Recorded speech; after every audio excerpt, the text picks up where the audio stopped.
Today we're looking at Noodler's Ottoman Azure. Hi, I'm Adam, and I'm an ink guy. I get inks, test them, and share the results with you.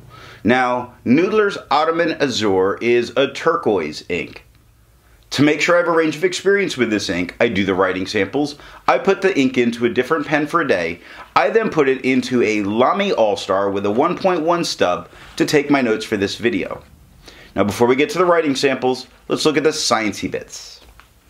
And up first is the chromatography. And I agree with Vita that I've learned a lot by doing multiple chromatographies. The one on the left is done the way it's supposed to be done. I put a line of ink down and immediately put it into water for 10 to 15 seconds.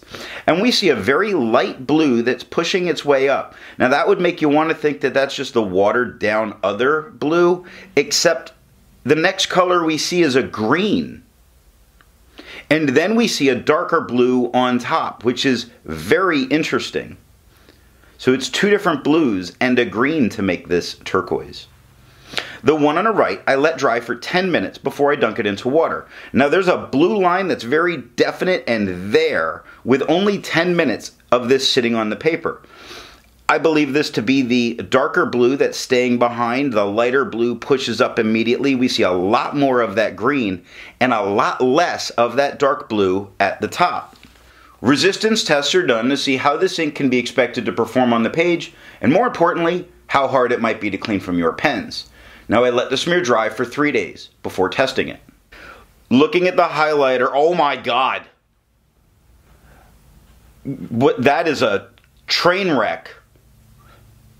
So if you don't like your notes and you want to make them disappear forever, use this, highlight with it. Notes are gone. If you like your notes, don't use it. Water reactivates, lifts it entirely from the paper. Now we do see some of the very light blue behind, but we are seeing the white of the paper coming through. Pen Flush did everything that water did and a bit more. A lot of the white of the paper is coming through.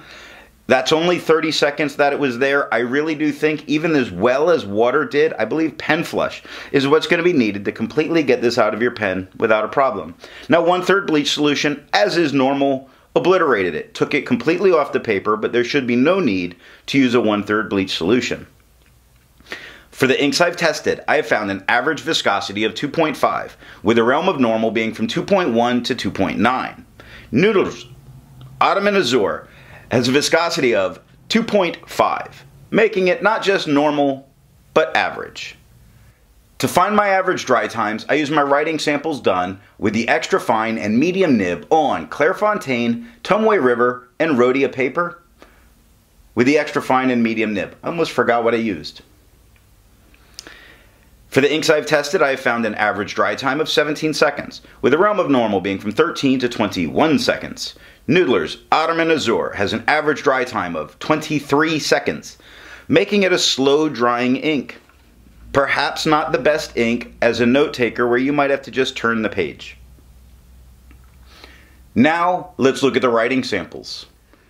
I picked this ink up in sample form, and to keep those writing samples consistent, I use a Jinhao 159 with a Goulet 1.1 stub, a Jinhao X 450 with a Goulet medium, and a Jinhao X 750 with a Goulet extra fine. Let's take a look at Clairefontaine. We get no bleeding, no ghosting. The 1.1 gives no feather, spread, halo, sheen, or shade. The extra fine is the same exact tone that I see with the 1.1. No feather, spread, halo, sheen, or shade. 15 seconds to dry. The medium is the exact same tone as the extra fine and the 1.1. So in a boring ink that is predictable, it does very nice. It's just not, you know, I wish it came through looking like that. Like that. Not like that. And the medium, no feather, spread, halo, sheen, or shade. 22 seconds to dry. I'm not willing to wait 22 seconds on this ink. The scrubby for the extra fine shows no color variation, and we didn't get any, and the medium shows none, and we didn't get any. In the smear test, you could likely recover it if you smeared while you were writing. Tomoe River. Look at that. It is almost coming through the page of Tomoe River with the 1.1. So you have to watch out if you're putting it on with a very wet pen, because it looks like it could bleed its way through. It has ghosting, of course. It shows through. The 1.1 is no feather, spread, halo, sheen, no shade.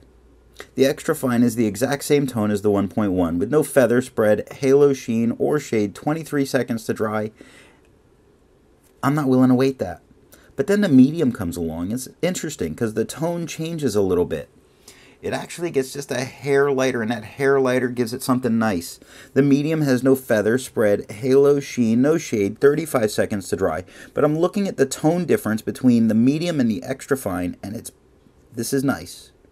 This gives me more of that,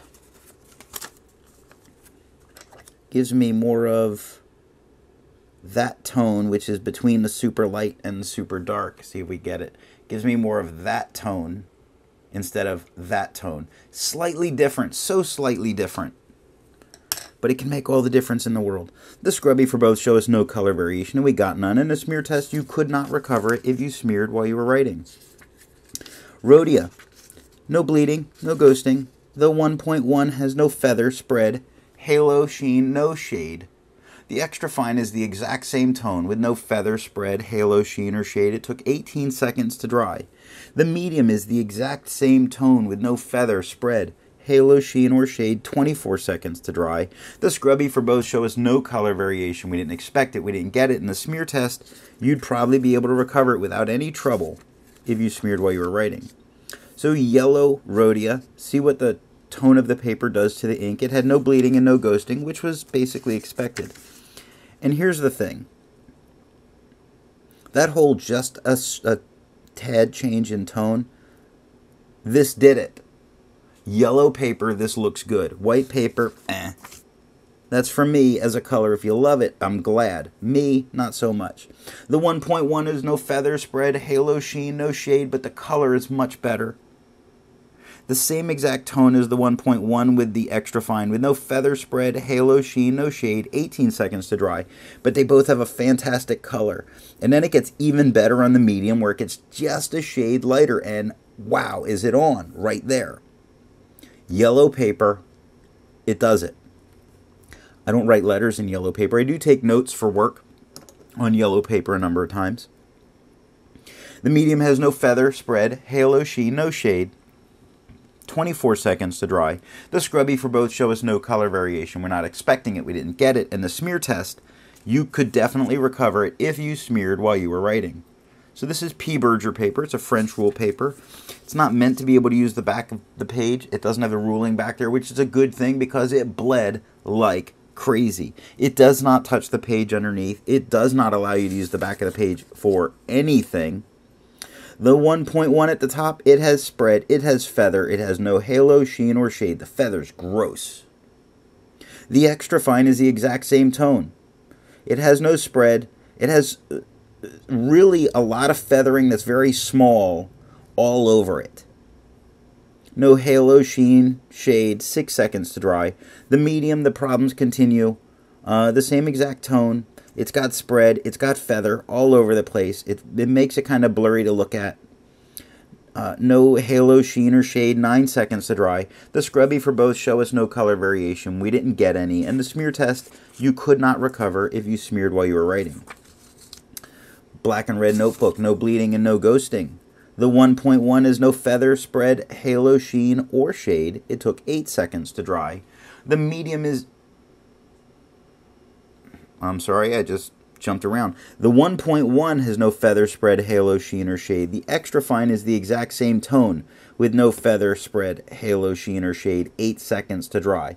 Slightly lighter tone, and it's a little nicer here to look at.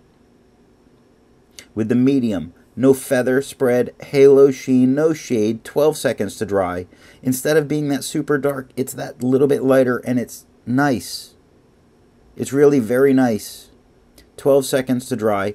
The scrubby of the extra fine and the medium show us no color variation, and we didn't get any color variation. And the smear test, you have a very good chance of recovery if you smeared while you were writing. That is all that I have for the writing sample. Instead of finding inks that look like Noodler's Ottoman Azure, I would prefer to find an ink that complements its color on the page. I wanted to go with a nice red-brown, and I chose Diamine's Ancient Copper, because then both inks that are down on that page are gorgeous. Before I give my opinion on this ink, I would ask, if you've enjoyed this video, give it a thumbs up. And if it's your first time here, I would invite you to subscribe. So what do I think of Noodler's Ottoman Azure? Largely, I'm uninterested in this particular tone of ink. It lacks a whole lot to me, except when I'm using it on yellow paper. Then all of the personality and true characteristics of this ink really do come out. Now, I use yellow paper quite a bit with my work, so this ink works well for me with that. When I called the ink gorgeous before, I really mean on yellow paper. Turquoise isn't my favorite, but this one on yellow, awesome. Thanks for watching.